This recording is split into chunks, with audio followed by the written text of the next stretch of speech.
देखो बेटा, यूरोप में समाजवाद एवं रूसी क्रांति। कल मैंने इसकी जो बेसिक बातें थी, परिपूर्ण जो लेसन की थी, वो आपको करा दी थी। आई होप आप सभी ने लिख ली होंगी। ठीक है, वो आपके हर एग्ज़ाम के अंदर काम आने वाले हैं। ठीक है, चाहे वो किसी भी प्रकार का एग्ज़ाम हो, कंपटीशन बेस हो या आपका 9th क्लास का एग्ज़ाम हो। ठीक है, सभी में काम आएंगे। मेन है कंपटीशन में आगे भविष्य में बहुत ज़्यादा काम आने वाली हैं, इसलिए आप उनको अच्छे से, ठीक है, साफ राइटिंग में फेयर नोटबुक के अंदर लिख कर रखने हैं। तो अब आगे हम लेसन को पढ़ते हैं। सामाजिक परिवर्तन का युग। सामाजिक परिवर्तन का युग मतलब समाज के अंदर जो बदलाव हुए रूसी क्रांति के कारण। ठीक है, समाज में समाजवादी जो क्रांति आई, ठीक है, उसके कारण।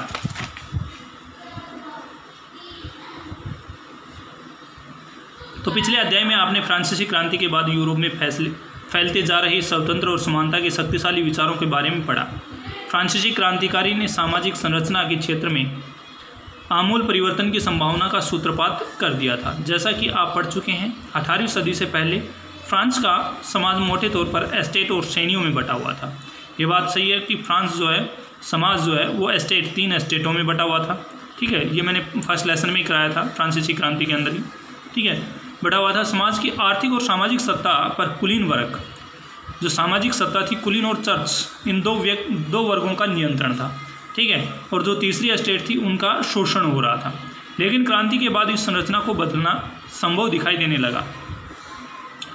यूरोप और एशिया सहित दुनिया के बहुत सारे हिस्सों में व्यक्तिगत अधिकारों के स्वरूप और सामाजिक सत्ता पर किसका नियंत्रण हो, इस पर चर्चा छिड़ गई। भारत में भी राजाराम मोहन राय जो मेन हुए, डेरोजियो ने फ्रांसीसी क्रांति के महत्व का उल्लेख किया। देखो, राजाराम मोहन राय ने भी 1828 ईस्वी में सती प्रथा के अंत करवाया था।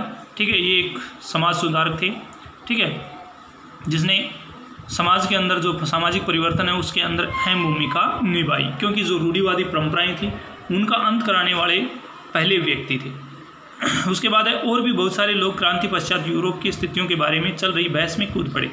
आगे चलकर उपनिवेशों में घटी घटनाओं ने भी इन विचारों को एक नया रूप प्रदान करने में योगदान दिया। मगर यूरोप में भी सभी लोग आमूल समाज परिवर्तन के पक्ष में नहीं थे। यूरोप के अंदर भी सभी जो है समाज के आमूल जो परिवर्तन है, जो परिवर्तन होने हैं, उनके पक्ष में नहीं थे, क्योंकि रूढ़िवादी जो लोग थे, पौराणिक जो परंपराएं थी, उनके आधार पर लोगों के जो मत थे वो अलग अलग थे। ठीक है, इसके कारण जो है उनमें उनके जो पक्ष थे वो अलग अलग थे। इस सवाल पर सबकी अलग अलग राय थी। बहुत सारे लोग बदलाव के लिए तो तैयार थे, लेकिन वह चाहते थे कि यह बदलाव धीरे धीरे हो। एक खेमा मानता था कि समाज का आमूल पुनर्गठन जरूरी है।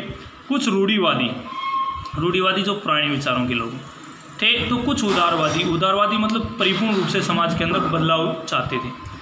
आमूल परिवर्तनवादी थे, और एक था रेडिकल जो रूढ़िवादी थे, उन्हीं की तरह रेडिकल था। समाधानों के पक्ष में थे। उस समय के संदर्भ में इन शब्दों का क्या मतलब था, राजनीति की इन धाराओं में क्या फर्क थे और कौन सी बातें थी जो समान थी, यहाँ हमें ध्यान रखना चाहिए कि इन शब्दों का अर्थ हर काल और परिवेश में एक ही नहीं होता।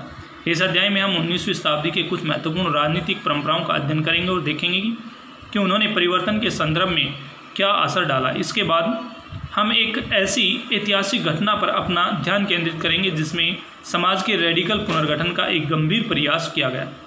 रूस में हुई क्रांति के फलस्वरूप समाज 19वीं सदी का स्वरूप तय करने वाले सबसे महत्वपूर्ण और शक्तिशाली विचारों की श्रृंखला का हिस्सा बन गया। अब बात करते हैं हम उदारवादी और रेडिकलवादी, रूढ़िवादी। उदारवादी, रेडिकल और रूढ़िवादी। उदारवादी परिपूर्ण रूप से समाज के अंदर परिवर्तन चाहते थे।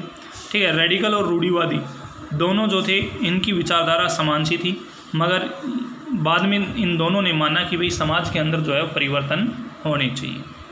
ठीक है, तो समाज परिवर्तन के समर्थकों में एक समूह उदारवादियों का था। उदारवादी ऐसा राष्ट्र चाहते थे जिसमें सभी धर्मों को बराबर समान जगह मिले। ये बात सही है कि उन्हें मेन है कि उदारवादियों के लिए तो ये था कि जरूरी कि भी सभी को समाज के अंदर समान अधिकार प्राप्त हो। शायद आप जानते होंगे कि उस समय यूरोप के देशों में प्राय किसी एक धर्म को ही ज़्यादा महत्व दिया जाता था। ब्रिटेन की सरकार चर्च ऑफ इंग्लैंड का नेतृत्व समर्थन करती थी ब्रिटेन की जो सरकार थी वो चर्च ऑफ इंग्लैंड का समर्थन करती थी। ऑस्ट्रिया और स्पेन कैथोलिक जो चर्च के समर्थक थे उनका, ठीक है। उदारवादी समूह वंश आधारित शासकों की अनियंत्रित सत्ता के भी विरोधी थे। मतलब वंश आधारित जो शासन व्यवस्था थी, वंश के आधार पर, जैसे पौराणिक परंपराओं की, जैसे पिता राजा था तो पुत्र ही राजा बने, ठीक है, उन्हीं की जो पीढ़ी दर पीढ़ी राजा बनते आ रहे थे, उनके भी विरोध थे। वे सरकार के समक्ष व्यक्ति मात्र के अधिकारों की रक्षा के पक्षधर थे। उनका कहना था कि सरकार को किसी के अधिकारों का हनन करने या उन्हें छीनने का अधिकार नहीं दिया जाना चाहिए। यह समूह प्रतिनिधित्व पर आधारित एक ऐसी निर्वाचित सरकार के पक्ष में था जो शासकों और अफसरों के प्रभाव को मुक्त और सुरक्षित न्यायपालिका द्वारा स्थापित किए गए कानूनों के अनुसार शासन कार्य चलाए। पर यह महसूस समूह लोकतंत्रवादी नहीं था। ये लोग सार्वभौमिक वयस्क मताधिकार यानी सभी नागरिकों को वोट का अधिकार देने के पक्ष में नहीं थे। उनका मानना था कि वोट का अधिकार केवल संपत्तिधारियों को ही मिलना चाहिए।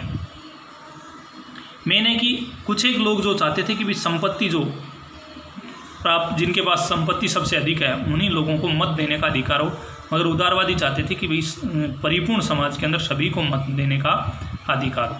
ये लोग सार्वभौमिक वयस्क मताधिकार, सार्वभौमिक वयस्क मताधिकार मतलब समाज के सभी वर्गों को, ठीक है, समान रूप से अधिकार देने का, मत देने का अधिकार प्राप्त हो, वो सार्वभौमिक वयस्क मताधिकार। इसमें जो आयु निर्धारित होती है, जैसे भारत के अंदर 18 वर्ष आयु निर्धारित की गई है। 18 वर्ष का जो भी व्यक्ति 18 वर्ष की आयु प्राप्त कर लेता है उसको वोट डालने का अधिकार मिल जाता है, ठीक है।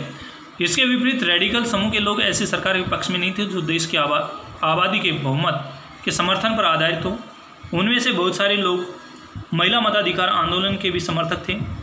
उदारवादियों के विपरीत ये लोग बड़े जमींदारों और संपन्न उद्योगपतियों को प्राप्त किसी भी तरह के आदि विशेष अधिकारों के खिलाफ थे। मतलब ये उदारवादियों के विपरीत भी, ठीक है, जैसे बड़ी जमींदार और संपन्न जो वर्ग था उन्हीं को वोट डालने का अधिकार नहीं, विशेष अधिकार नहीं दिए जाने चाहिए, ये रेडिकलवादियों का विचार थे।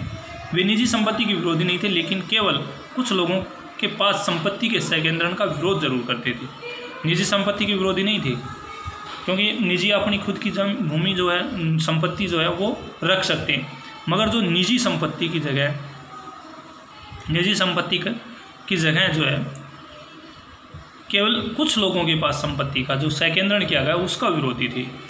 अब है रूढ़िवादी तबका रेडिकल और उदारवादी दोनों के खिलाफ था, मगर फ्रांसीसी क्रांति के बाद तो रूढ़िवादी भी बदलाव की ज़रूरत को स्वीकार करने लगे थे। पुराने समय में यानी 18वीं शताब्दी में रूढ़िवादी आमतौर पर परिवर्तन के विचारों का विरोध करते थे, लेकिन 19वीं सदी तक आते आते वे भी मानने लगे थे कि कुछ परिवर्तन आवश्यक हो गया है, परंतु वे चाहते थे कि अतीत का सम्मान किया जाए, अर्थात अतीत को पूरी तरह ठुकराया न जाए और बदलाव की प्रक्रिया धीमी हो। मतलब मेन ये चाहते थे कि भाई जो अतीत बीता हुआ जो कल है उसको परिपूर्ण रूप से नहीं ठुकराया जाना चाहिए, परिपूर्ण रूप से नहीं भुलाना चाहिए, उसको भी लागू रहना चाहिए और आगे जो नई प्रक्रिया है उसको भी लागू किया जाना चाहिए। फ्रांसीसी क्रांति के बाद पैदा हुए राजनीतिक उथल पुथल के दौरान, फ्रांस में जो क्रांति हुई 1789 के अंदर लुई सोल्वे के खिलाफ, उसके उथल पुथल के दौरान जो है सामाजिक परिवर्तन पर केंद्रित इन विधि विचारों के बीच काफ़ी टकराव हुए। उस उथल पुथल के दौरान जो समाज के अंदर जो परिवर्तन हुआ, ठीक है, उस केंद्रित समाज परिवर्तन पर केंद्रित जो विधि विचार थे, विविध विचार थे, जो लोगों के अपने अपने अलग अलग मत थे, उनके अंदर जो है काफ़ी टकराव उत्पन्न हुआ। 19वीं सदी में क्रांति और राष्ट्रीय कायंत्रण की विभिन्न कोशिशों ने इन सभी राजनीतिक धाराओं की सीमाओं को, संभावनाओं को स्पष्ट कर दिया। मेन है कि जब 19वीं सदी के अंदर जो ये क्रांति और राष्ट्रीय कायंत्रण की विभिन्न कोशिश हुई, उसके अंदर राजनीतिक जो धाराएं थी, सीमाएं थी, संभावनाएं थी, उनको स्पष्ट रूप से व्याख्यान किया था, ठीक है, जिसके कारण जो समाज के अंदर जो परिवर्तन होने थे वो परिवर्तन हुए। कौन कौन से परिवर्तन हुए अब वो आगे आएंगे, ठीक है, वो कल कराएंगे। आज के लिए इतना ही। इसमें जो क्वेश्चन बन रहे हैं मेन है रूढ़िवाद से क्या अभिप्राय है, उदारवाद से क्या अभिप्राय है, रेडिकल से क्या अभिप्राय है, ठीक है। उसके बाद है वयस्क मताधिकार, सार्वभौमिक वयस्क मताधिकार किसे कहते हैं।